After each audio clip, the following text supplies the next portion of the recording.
keine Zeit für den Osterhas.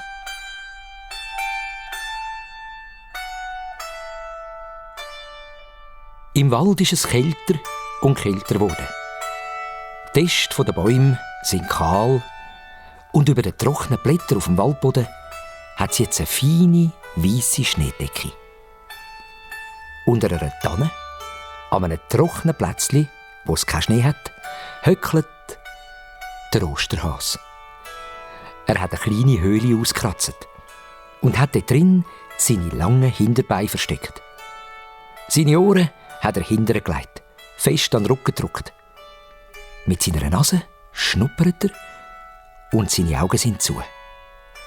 Nein, vom Frühling schmeckt er nichts. Rein gar nichts. Kalt ist es, denkt er.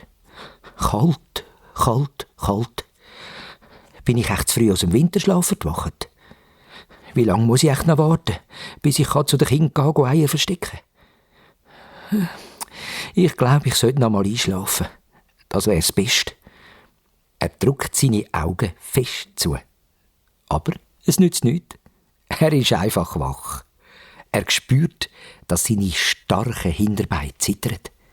Er spürt, dass in ihm innen ein Krüseln ist. Einfach überall. In seinem Kopf, in seinem Bauch, in seinem Schwanz. Und er weiss plötzlich, ich kann nicht mehr warten. Ich muss raus. Aus dem Wald raus. Vielleicht können die Kinder mich schon jetzt brauchen. Die freuen sich doch immer, wenn ich komme.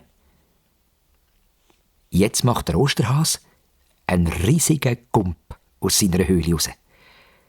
Er saust über die feine Schneedecke im Wald. Seine Spuren sieht man überall. 2 hintereinander von den Vorderbeinen, 2 nebeneinander von den Hinterbeinen. Eben Hasenspuren. Er hoppelt und hoppelt, bis er an den Waldrand kommt. Und dort bleibt er stehen.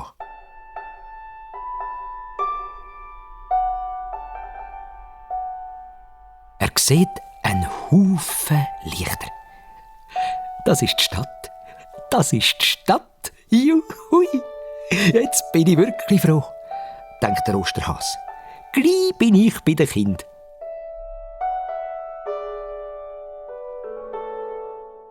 Doch mit dem Freuen ist es gleich fertig. Er hört plötzlich eine tiefe, gefürchtige Stimme. «Was ist denn mit dir los?» sagt die Stimme. «Du sollst doch jetzt den Winterschlaf machen. Jetzt ist meine Zeit.» Der Osterhas verschrickt so, dass er total steif wird. Nichts mehr von Krüseln und nichts mehr von Gumpen. Wer redet denn da?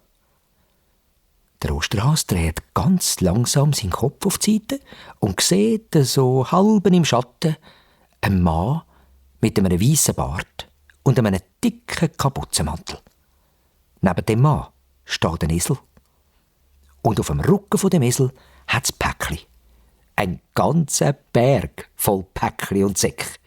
Und auch ein paar Fitzen zwischendurch. Ja, der Samichlaus.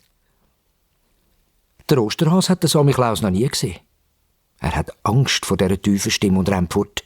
Wie ein Pfeil schiesst er, gumpet er, rennt er auf die Stadt zu. So schnell er nur kann.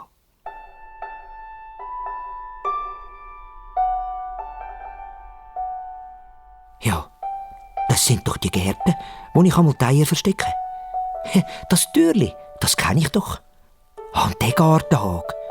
Und die Strassenlaterne. Oh, und der Baumstamm. Aber was ist auch los? In dem Garten hat es ja gar keine Blumen wie sonst. Es hat gar nichts Grünes. Wo sind denn die Kinder, die sonst in dem Garten spielen? Ja, wo sind denn die Kinder, die nicht mehr auf den Spielplatz kommen?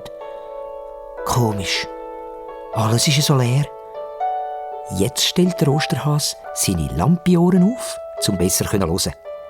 Und er hört die Kinder hinter den Fenstern. Er hört sie lachen, streiten. Und er sagt vor sich hin, jetzt will ich die Kinder besuchen. Bis jetzt habe ich mich immer versteckt. Und ich habe gesehen, dass die Kinder mich gesucht haben. Sie haben gerufen, Osterhas, komm führen, wir möchten dich endlich einmal sehen. Jetzt dürfen's. Jetzt habe ich Zeit. Ich will mit dem Kind spielen.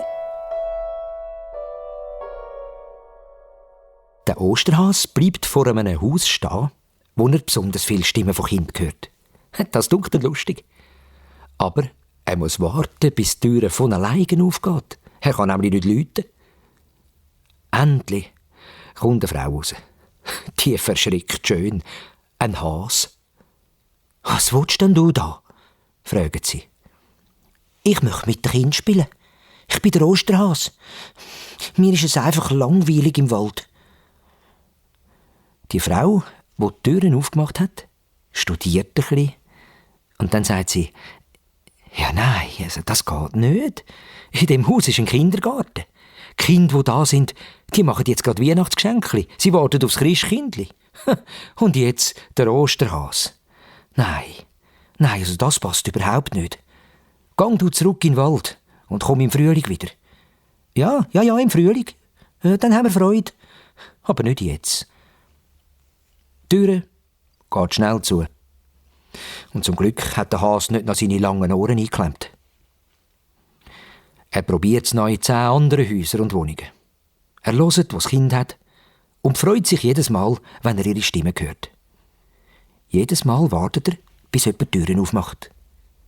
Und jedes Mal bettelt er. Er jammert sogar ein bisschen und sagt, «Lasst mich doch rein. Ich möchte mit euch spielen. Kennt ihr mich denn nicht?» Aber niemand lässt ihn rein. Keine Osterhasenzeit. Oder keine Zeit für den Osterhas. Alle sagen es gleich. Alle schicken ihn fort.